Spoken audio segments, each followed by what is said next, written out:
The COVID-19 pandemic is making the holiday season even more stressful at a time when people are struggling to make ends meet.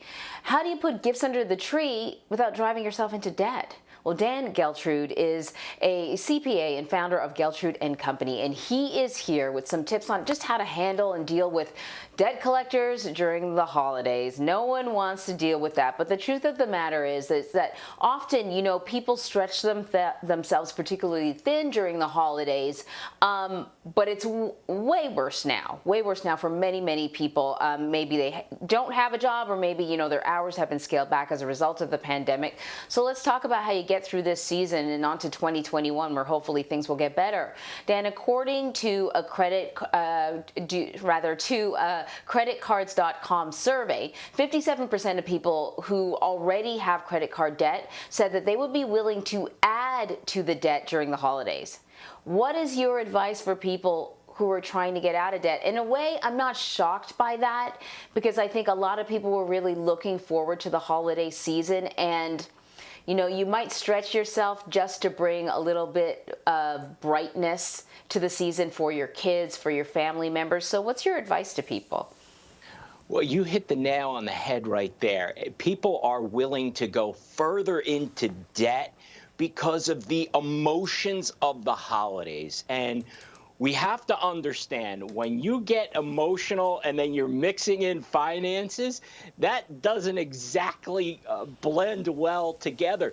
If you look at what's happened since last year, you have more than 50 million people that are in credit card debt from last holiday season. So think about how much interest people are paying to the credit card companies over the past year, and they're still not out of it, and they're willing to actually take on more debt. Now, that just simply is not a good financial formula. So people have to understand they have to spend wisely, and they shouldn't be spending the money that they don't have.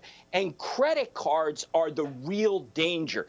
People have to put themselves on a budget to begin with, and to ensure they stay on that budget, don't use credit cards. Use a debit card instead, or use cash. That way you force yourself to only spend what you have and not go overboard for the holiday season. Yeah, when you were talking about emotions, I remember some great advice that I got many, many years ago, which was never develop an emotional connection to an inanimate objects. That the reason for the season, it's not the things, it's the people. But nonetheless, we still do. We want to indulge our people.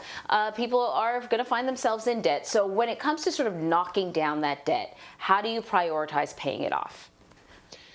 When you're prioritizing how you're going to chip away at debt, you need to organize, first of all of your debt, and then you need to look at the interest rates that are associated with that debt, because you want to make sure that you're taking out that highest interest rate first, because that's what's costing you the most money. Now, of course, you're going to have to make minimum payments across the board unless you want to have significant negative impact on your credit scores. So make the minimum payments, but to the extent that you have some additional dollars to chip away at that debt, you want to take out the highest interest rates first. Mm-hmm. So what's going on with debt collectors during the pandemic? We know that some people are getting a break on, maybe their rent payments or their mortgage payments, but has there been an uptick in debt collection calls during the pandemic? There has been, because what happens right now is companies that have now become creditors are turning to these third-party companies, debt collectors, to go out there and get their money. So there's no emotional attachment that these debt collectors have. Yes, they understand there's a pandemic. They know people are stressed. They know what's happening in the world, but that's of no mind, because they get paid based upon who they can collect from. So they are highly incentivized to go out and collect as much money as they possibly can. Yeah, it's good that you said there's no emotional connection. Like, it's not a personal thing. Don't let them get your blood pressure all up and high and everything. They're just doing a job. But that in mind, there are some restrictions. I mean, debt collectors just can't be reckless. They can't harass you. So when it comes to debt collectors, knowing your rights is really important. What should viewers keep in mind? Well, first keep in mind that they cannot harass you.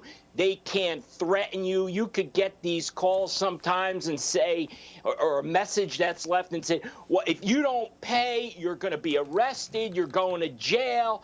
All these real threats. They can't do that, first of all. Next, they are not permitted to call you anytime. They only can call you between 8 a.m. and 9 p.m., and they are not permitted to call you at work. So there are boundaries around what they can do. And in addition, they're also required to provide you with a callback number. So you want to make sure you actually understand who you're talking to. So let me get back to you. Where can I reach you? Oh, I love that. And then you can talk to them a little bit on your own terms when you're ready. Also, remember, everyone, open communication is always important. Call up your bank, call up your credit card company, tell them the situation that you're in. You never know. They may negotiate with you. Dan Geltrude, great advice. Thank you very much. Thank you.